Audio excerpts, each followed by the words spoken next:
An urgent message from President Trump demanding Nigeria stop the brutal murders of thousands of Christians in the country or face possible action from the Pentagon. የክርስቲያኖች የግፍ ጭፍጨፋ ካልቆመ ጦርል ካለው ሲሉ ትራምፕ አስጠነቀቁ።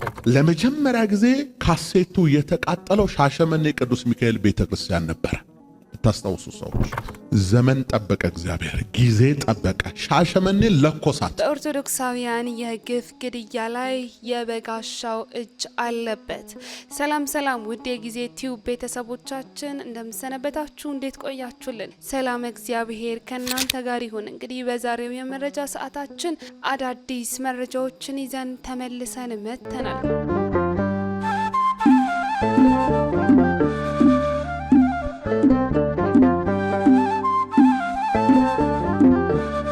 ቀዳሚ ያደረግንላችሁ መረጃችን እንግዲህ የትራምፕን ማስጠንቀቂያ ይሆናል። ዶናልድ ትራምፕ እንግዲህ እንደሚታወቀው በአወዛጋቢና እጅግ አነጋጋሪ በሆነ ንግግራቸው ሁላችንም እናውቃቸዋለን።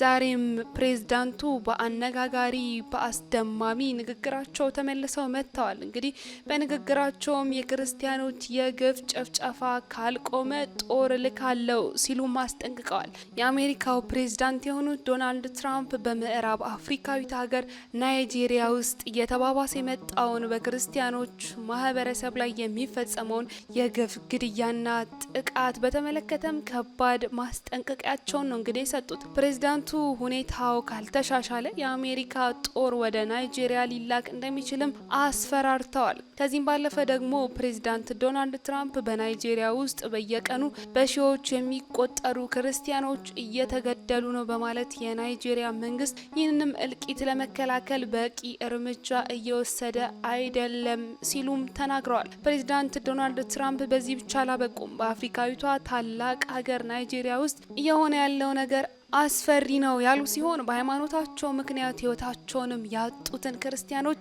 ዝም ብለን አንመለከትም። የናይጄሪያ መንግስት ይህንን አሰቃቂ ጭፍጨፋ ወዲያውኑ ማቆም አለበት፣ ካልሆነ ግን የአሜሪካ ጦርን በመላክ ይህንን ሁኔታ እኛ ለማስቆም እንገደዳለን ሲሉ ጥብቅ የሆነ ማስጠንቀቂያ ነው እንግዲህ ያስተላለፉት። ይህም የፕሬዝዳንት ዶናልድ ትራምፕ መግለጫም በዓለም አቀፉ ማህበረሰብ ውስጥ ከፍተኛ ውጥረትም የፈጠረ ሲሆን የዋይት ሀውስ ቃል አቀባይ በበኩላቸውም ፕሬዝዳንቱ የሰብአዊ መብት ጥሰቶችን ለማስቆም ያለውን ቁርጠኝነት ያሳያሉ በማለትም ተናግረዋል። በሌላ በኩል ደግሞ የናይጄሪያ መንግስት ለዚህ ማስጠንቀቂያ እስካሁን ድረስ ይፋዊ ምላሽ አልሰጠበትም። እንግዲህ እንደሚታወቀው በተለያዩ የዓለማችን ክፍሎች ክርስቲያኖችን በተለይም ደግሞ ኦርቶዶክሳውያን በግፍ ይጨፈጨፋሉ። በሀገራችንም ኢትዮጵያ ከሰሞኑ የተስተዋለው የተፈጸመውም የኦርቶዶክሳውያን ግድያና ጭፍጨፋ ለዚህ ትልቅ ማሳያ ነው። የዓለሙ ማህበረሰብ ተጽዕኖ ፈጣሪ ግለሰቦችም ይህንንም ጉዳይ ለማስቆም የበኩላቸውን መወጣት አለባቸው እንላለን።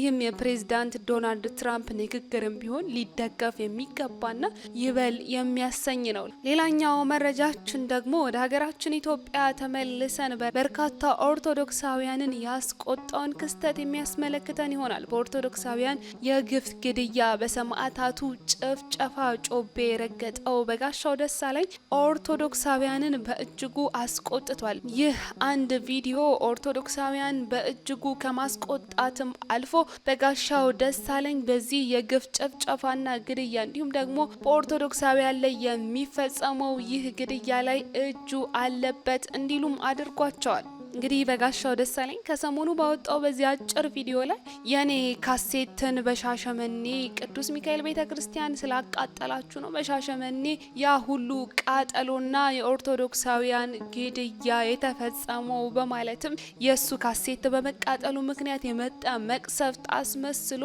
የኦርቶዶክሳውያን የግፍ ግድያ ላይ በእጅጉ ተሳልቋል። በዚህ ብቻ ላበቃው በጋሻው ደሳለኝ እንግዲህ ይህ በእናንተ ላይ የተፈጸመው የግፍ ግድያ እንዲሁም ደግሞ የኦርቶዶክሳውያን ሞትም ቢሆን በእናንተ ወይም በአባቶቻችሁ ወይንም ደግሞ በአያቶቻችሁ ግፍ ምክንያት የመጣ ነው በማለትም በእኛ በኦርቶዶክሳውያን የግፍ ግድያ መደሰቱንና ጮቤ መርገጡን እንዲሁም ደግሞ የኛው ዕዳ እንደሆነም ተናግሯል። ይህ ንግግሩን በርካታ ኦርቶዶክሳውያንን ያስቆጣ ሲሆን ይህንንም ቁጣቸውን በተለያዩ ማህበራዊ ሚዲያዎች ላይም እየገለጹ ይገኛል። አንዳንድ ኦርቶዶክሳውያንም ባሰፈሩት ጽሁፋቸው ላይና መልእክታቸው ላይ ለዚህ ግለሰብን በሰጡት ምላሻቸው ይህንን ካሴት በሻሸመኔ ቅዱስ ሚካኤል ቤተክርስቲያን ስላቃጠላችሁ ሻሸመኔ ተቃጠለች ወይንም ደግሞ አንተ ወይም አባቶች ድሮ ምን አድርጋችሁ ይሆን ይሄ ሁሉ መከራ የደረሰባችሁ በማለት ባለማህተቡ ዛሬ የሚታረደው በዚሁ ምክንያት ነው፣ በራሳችሁ ግፍ ነው በማለት የተናገረውን ይህንን ንግግሩን በተመለከተ ምላሽ የሰጡ አንዳንድ ኦርቶዶክሳውያን እንዲህ በማለትም ይህንን ግለሰብ ተናግረውታል። ስለዚህ ባለማህተቦች ተገደሉ እያላችሁ አታላዝኑ፣ አትጩ፣ ይህ ሁሉ የመጣው በእናንተ ጥፋት ነው በማለት የበጋሻው ደሳለኝ ንግግር በኦርቶዶክስ ተዋሕዶ ቤተክርስቲያን ላይ ያለውን የበቀል ስሜቱን የገለጸበት ነው በማለትም የተናገሩት በርካታ ኦርቶዶክሳውያን ከዚህም ባለፈ ደግሞ በርካቶችንም አስቆጥቷል፣ አስገርሟልም። ከዚህም ባለፈ ደግሞ እንግዳ የሆኑ ትምህርቶችን በማስረጽ ኦርቶዶክሳውያንን ለማጥፋት እንዲሁም ደግሞ የመናፍቃንን ሴራና የታድሶን እንቅስቃሴ ለማስፋፋት ብሎ ቅድስት ቤተክርስቲያን ላይ በእጅጉ ሲሰሩ የነበሩ ከነበጋሻው ጋር ከሱም በተጨማሪ ሌሎች በርካታ መናፍቃን ዛሬ ላይ ቅድስት ቤተክርስቲያንን ስሟን ለማጥፋትና ለማጠልሸት የሚሞክሩ በርካታ ኦርቶዶክሳውያን ግሩፕ ፈጥረው እየሰሩ እንደሆነ ይታወቃል። ከዚህም ባለፈ ደግሞ በጋሻው ደሳለኝ፣ ትዝታው ሳሙኤል ለዚህ ትልቅ ማሳያዎቻችንና ተጠቃሾች ናቸው። ከቅድስት ቤተክርስቲያን ከወጡ በኋላ ድምጻቸውን ከፍ አድርገው ስለ ቅድስት ቤተክርስቲያን ያልሆኑ ንግግሮችን በመናገርና ኦርቶዶክሳውያንን በማናናቅ ዛሬ ላይ ደግሞ ደርሰው ይህ ሁሉ የግፍ ግድያና መከራችሁ የበዛው በእናንተ ግፍና መከራ ነው፣ በተለይም ደግሞ የኔን ካሴት በማቃጠላችሁ የመጣባችሁ ግፍ ነው በማለትም ይህ ሁሉ መከራ ለሱ በቀል እንደሆነም ተናግሯል። ይህ ጉዳይም በርካቶችን አስተዛዝቧል። እንግዳ ትምህርቶችን የያዙ ሰነዶችን እንዲሁም ደግሞ የተለያዩ ያልተገባ ትምህርቶችን በማባዛት ካሴትን ጭምር በማውጣት ማቃጠል በቤተ ክርስቲያን ስርዓት በሱ የተጀመረ ጉዳይ እንዳልሆነ ሁላችንም እናውቃለን። እውነተኛውን ድርሰት ከሐሰተኛው ድርሰት ለመለየትም አባቶቻችን መጽሐፍቶችን ማቃጠልና በተአምር ከእሳት ቃጠሎ የተረፉትን መጽሐፍትንም ማመሳከር በጥንት ክርስቲያኖችና በሌሎች ቤተ እምነቶች የነበረ ሐዋርያዊ አሰራር እንደሆነ ሁላችንም እናውቃለን። ይሁንና በዚህ አሰራርም በሐዋርያት ስራ የካህኑ የአስቄዋ ልጆች መጽሐፍት ሲቃጠሉ ወይም አመድ መሆናቸው መለኮታዊ ሳይሆን በኢየሱስ ክርስቶስ ስም እየነገዱና ተአምራትን እናደርጋለን እያሉ ህዝቡን ያሳቱበት የጥንቆላ መጽሐፍቶች በመሆናቸው እንደሆነ በሐዋርያት ስራ ተጽፎም እናገኛለን። ይህንንም ሀሳብ መጽሐፍ ቅዱስ በሐዋርያት ስራ ምዕራፍ 19 ከቁጥር 14 ላይ በጉልህ ተቀምጦ ሁላችንም እናገኛለን።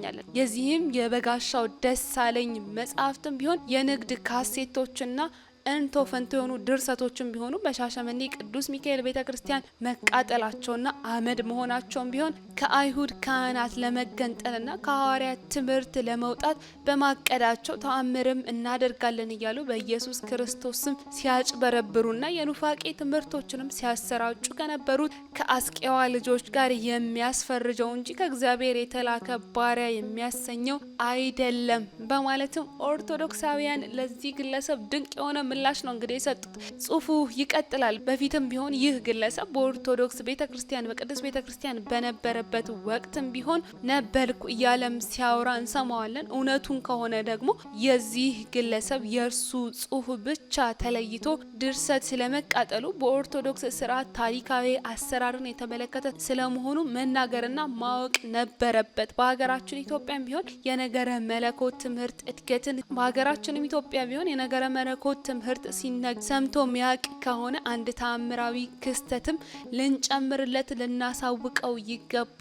ይህ ለዚህ ግለሰብ ትልቅ ምላሽ ይሆናል በማለትም በሰፈረው ጽሁፍ ላይ የአባ ሕርያቆስን ታሪክ በማንሳት ጽሁፉንና ምላሹን የሰጠውም ይህ ኦርቶዶክሳዊ ምእመንም ቅዱሱ አባ ሕርያቆስ ግንቦት 1 ቀን በደረሰው ቅዳሴ ማርያም ጎሳ ልቤ በማለት ልቦናዬ በጎ ነገርን አወጣ እያለ ቅዳሴ ማርያምን በመንፈስ ቅዱስ ተነርቶ ሲደርስና ምስጢረ ሥላሴን በድርሰቱ ሲያብራራ ትምህርቱ ለሊቃውንቱ ተለይቶባቸው ሲረቅባቸው ሊቃውንቱም ተሰብስበው እንዲህ አይነቱ ድርሰት ወይንም ደግሞ ትምህርት አናውቅም፣ ትምህርቱ እውነተኛ ወይንም ሐሰተኛ የሆነ እንደሆነ የድርሰቱ ዘር በመጽሐፍ ደጉሰን መጽሐፉን አቃጥለን እናረጋግጣለን በማለት እውነተኛ ትምህርት ከሆነ መጽሐፉ ከመቃጠል በተአምር ይተርፋል፣ ሐሰተኛ ከሆነ ግን መጽሐፍቱ አመድ ይሆናሉ በማለትም ተስማምተውበት ነበር።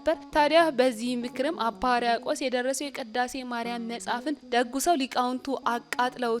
የሚለውንም ተጽፎ አላነበብክም ወይ? ይህም መጽሐፍ እውነተኛ ሆኖ የተገኘው ዛሬም ቅድስት ቤተ ክርስቲያችን በአደባባይ የምትመሰክርለትና የምትጠቀመው ለዚህ በእሳት ውስጥ ተፈትኖ ስላለፈ ነው በማለትም ሀሳባቸውን አስፍረዋል። ጽሑፉ ይቀጥላል። ነገር ግን የቅዱስ አባ ሕርያቆስ የቅዳሴ ማርያም ድርሰት አማናዊ ስለነበረና ምንጩ ከሰማይ ስለሆነ እንዳንተ የአሸሼ ገዳሜ ካሴቶችና መጽሐፍቶች ተቃጥሎ አመድ አልሆነም። ከእሳት ተርፎ ድዌ ፈውሶ ሙት አስነስቶ ሊቃውንቱንም አሳምኗል። የኢትዮጵያ ኦርቶዶክስ ተዋሕዶ ቤተክርስቲያንም ከሌሎች አብያተ ክርስቲያናት በላይ ነገረ ማርያምን የምታጣቅስበትና ምስጢረ ሥላሴንም የምትተነትንበት፣ የምታብራራበት፣ የምታስረዳበት ማመሳከሪያ መጽሐፍም ለመሆን ችሏል። ከ13ቱ የቅዳሴ መጽሐፍት ጋርም ተደምሮ 14ተኛ ቅዳሴ ሆነው መጽሐፉ ተጠርዟል። ይህም የሆነው የቅዳሴ ማርያም ድርሰት በእሳት ቃጠሎ ተፈትኖና በተአምር ተርፎ በመረጋገጡ ነው። ያንተም ካሴቶችና ምናምንቴ ድርሰቶችም ቢሆኑ የተቃጠሉትም ቢሆን አንተን ለማጥፋትና ትምህርቶቹ ሐሰተኛ ወይም እውነተኛ መሆናቸውን ለማረጋገጥ እንጂ አንተንም ለመበደል እንዲሁም ደግሞ በክርስቲያኖች ላይ ሞት ለማምጣት አልነበረም። አንተ ግን አሁን ያንን ታሪክ አስታውሰ ራስህን ከእግዚአብሔር የተላከ ነብይ አስመስለ በስድብ አፍ ኦርቶዶክሳውያን ላይ መሳለቅ በእጅጉ ያስተዛዝበናል። ምክንያቱም ደግሞ እስቲ ይህንን ጉዳይ በደንብ አስበው። በዚህ የቲክቶክ ዘመን የእናንተ ጭፈራ በኦርቶዶክስ አውደ ምህረቶች ላይ ቀጥሎ ቢሆን ኖሮ አብያተ ክርስቲያናቱ እንዲሁም ደግሞ እስካሁን ድረስ የዳንስና የጭፈራ ቤት ሆነው ነበር። እግዚአብሔር ባወቀ ግን በዚህ የዲጂታል ቴክኖሎጂ ዘመን ከእናንተ የመንጋ ክርስትና ቤተ ክርስቲያንን እግዚአብሔር ታድጓታል። የእናንተ መውጣትም ለቤተ ክርስቲያን በጎ ሆኖላታል በማለትም ተናግሯል። የኔ ካሴት ስለተቃጠለ ሻሸመኔ ተቃጠለች የሚለው አባባልም ሆነ ትንታኔ ክርስቲያናዊ መጽሐፍም ያልሆነ ሜዳዊና የበቀል ስሜት የተለወሰበት ወሬ መሆኑ ኦርቶዶክሳውያን ይገነዘባሉ። አንተ ግን ምናልባትም ከሻሸመኔ የደም መፋሰስ ሂደት ጋር የተናበበ ሴራ ውስጥ ኖረህ የንጹሐንን ደም አፍስሰ እንደሆነ ራስ ለራስ እወቅበት፣ ንስሐ ግባ። መንፈሳዊነት አገብሮ ያለበቀል የምትናገረውን ቢሆን ኖሮ ከኢአማንያን ሰይፍ ይልቅ የተሐድሶ መጽሐፍ በቤተ ክርስቲያን ላይ የበለጠ ጉዳት እንደሚያፈራ ባወክና ባረፍክ ነበር። ኢአማኒ ሰይፍ ቅዱሳንን ያስገኛል። የተሐድሶ ድርሰቶችና መጽሐፍቶች ግን መናፍቃንን እያፈራ ቤተ ክርስቲያንን ያፈርሳል።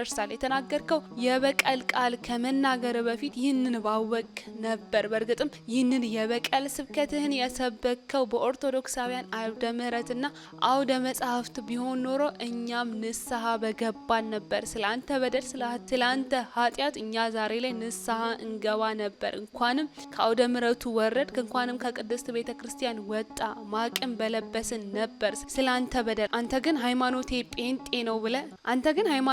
ጴንጤ ነው ብለ ሌላ ቤት ተደብቀ እንደ መስታወት የነጻና የጠራችሁን ኦርቶዶክስ ተዋሕዶ ቤተ ክርስቲያንን የበቀልና የስድብ አፍን መዘርጋትና መናገር ድንጋይ መወርወር የእግዚአብሔርን ቃል ለመስበክ ማቀድን ሳይሆን በየትኛውም አጋጣሚ ኦርቶዶክሳዊት የሆነችውን ቅድስት ቤተ ክርስቲያንን ለመተናኮል እያደባ መሆኑን አረጋግጦልናል በማለትም ተናግረዋል። ሌሎችም እንዲሁ ባሰፈሩት ጽሁፎቻቸው ደግሞ የበጋሻውን ንግግርና በቪዲዮ መልክ የለቀቀውን የቅድስት ቤተ ክርስቲያንን ልጆች በእጅጉ የሚያደማውንና በቅድስት ቤተ ክርስቲያን ልጆች ግድያ ላይ የተሳለቀበትን ይህንን ቪዲዮን በተመለከተ አንዳንዶች ከጴንጤ ሚሽነሪ ክፋት ጋር አንድ አድርገውት ምላሻቸውን ሰጥተዋል። በምላሻቸውም በጋሻው ደሳለኝ የተባለው ይህ ግለሰብ አንድ ቪዲዮ ላይ እንዲህ መናገሩ በየቦታው እየተገደላችሁ ያላችሁት እናንተ ወይንም አባቶቻችሁ ወይንም ደግሞ አያቶቻችሁ በሰሩት በደል ነው ማለቱ በኢትዮጵያ ላይ የሰሩትን ክፋት ትንትን አድርጎ የጴንጤ ፓስተሮች በሚሽነርነት ስም አፍሪካን ቅኝ ግዛት እንድትገዛ የፈቀዱና የደገፉ ያ ሁሉ ህዝብ ባሪያ ሆኖ የተፈጥሮ ሀብቱን ጉልበቱን እየተበዘበዘ እንዲኖርም ያደረጉ ፍርደ ገምድል አረመኔዎች ነበሩ። ከነዚህ አረመኔዎች መካከልም አንዱ ይህ ግለሰብ ነው በማለትም በጋሻውን መሰል በቀኝ ገዢ ደጋፊ ሚሽነሪዎችና ብሔርተኞች ሀሳቢ ትርክት የአእምሮ እጥበት የተደረገበት እንዲህ አይነቱ ግለሰብ እንዲህ ማለቱ በእጅጉ ኦርቶዶክሳውያንን ሊገርመን አይገባም። ሚሽነሪዎች ከድሮም ጀምሮ የቀኝ ገዢዎችን የጨቋኝነት ደጋፊ የሆኑ ነበሩ። አሁንም ቢሆን የአራጆች ደጋፊ የሆኑ እንደ በጋሻው አይነት የሚሽነሪዎች ፍርደ ገምድል መንፈስ የተጋባባቸውም ሰዎች ቢሆኑ ኢትዮጵያ ውስጥ ዛሬም ድረስ አሉ። ለዚህም እነ በጋሻው እነ ትዝታው ትልቅ ማሳያዎቻችን ናቸው። ታሪክ ይጥቀስ ከተባለ እንኳን አፍሪካውያንን በአውሮፓ ዘረኞች ማን ሲያስፈጃቸውና ለባርነት አመቻችቶ ሀብታቸውን ሲዘርፍ እንደነበር ይታወቃል። የኑፋቄ የነቁ አፍሪካውያንም ቢሆኑ የሚሽነሪዎች ክፋትን በመጸየፍና በተለይም ደግሞ ከአድዋ ድል በኋላ የኢትዮጵያን እንቅስቃሴ ያደርጉ ነበር። በጋሻውም የተባለው ግለሰብ የሚሽነሪ ከፋፋይ መንፈስ ድፍን አፍሪካን የተፈጥሮ ሀብት ያዘርፍና የአፍሪካን ጉልበታቸውን እንዲበዘበዝ ያደርጉ አረመኔዎች ነበሩ። ኦርቶዶክሳውያንንም በግፍ የሚገድሉ የተለያዩ ታጣቂዎችን ቢሆኑ የጥላቻ ፖለቲካ ከልጅነት ጀምሮ ያስተማሯቸው የጴንጤ ሚሽነሪዎች ናቸው። ከዛም ሲያልፍ ደግሞ በሀሳቢ ትርክትና አስተሳሰብ ተመስርተው ኦርቶዶክሳዊ ክርስቲያኖችን የሚያርዱና የሚያሳርዱ አረመኔዎችም ተፈልፍለው ዛሬ ላይ ደርሰዋል። ይህ ንግግሩም ለዚህ ትልቅ ማሳያ ነው በማለትም የበጋሻውን ይህንን አጸያፊ የሆነ ንግግርም አጣጥለዋል አንዳንድ ኦርቶዶክሳውያን ባሰፈሩት ጽሁፋቸው ላይ። ከዚህ ባለፈ ደግሞ ይህ የበጋሻው ንግግር የእርስ በርስ ግጭት ሊቀሰቅስ የሚችል ጸያፊ የሆነ ንግግሮችም የሃይማኖት መሪ ነን ብለው ከሚያስቡ ሰዎች አንደበት ሲወጣ በእጅጉ ያማል፣ ያሳዝናል። በተለይም ደግሞ የቅድስት ቤተክርስቲያን ልጆች የነበሩ ቅድስት ቤተክርስቲያንን ያውቁ ከነበሩ እንዲህ አይነት ንግግርና ጸያፍ ቃል መውጣቱ በእጅጉ የሚያሳዝንና እንዲሁ እግዚአብሔር አምላክ የበቀል አምላክ ነውና ይህንን ድርጊታቸውን ቅድስት ቤተክርስቲያን ላይ የሚያደርጉትን እያንዳንዱን ነገራቸውን ተመልክቶ እሱ ባወቀ ፍርዱን ይስጣቸው፣ ለንስሐ ሕይወትም እንዲበቁ ያድርጋቸው እንላለን። ውድ የጊዜ ቲዩብ ቤተሰቦቻችን እኛ ኦርቶዶክሳውያን በእንዲህ አይነቱ መሰረተ ቢስ የሆኑ ንግግሮች የምንጎዳና የምናዝን ልንሆን አይገባንም። ከዚህ ይልቅ ግን ቅድስት ቤተክርስቲያንን ከሚያጠቁ አካላት ቅድስት ቤተክርስቲያናችንን ልንጠብቅና ከጎኗ ሆነን በፈረሰበት በኩል ቆመን ከቅድስት ቤተክርስቲያን ጎን ሆነን ልንታደጋት ይገባል እንላለን። ውድ የጊዜ ቲዩብ ቤተሰቦች ለዛሬ ያዝንላችሁ መረጃችን ይህንን ይመስል ነበር። በሌላ መረጃ እስክንገናኝ ድረስ ሰናይ ጊዜ ለእናንተ ተመኘን።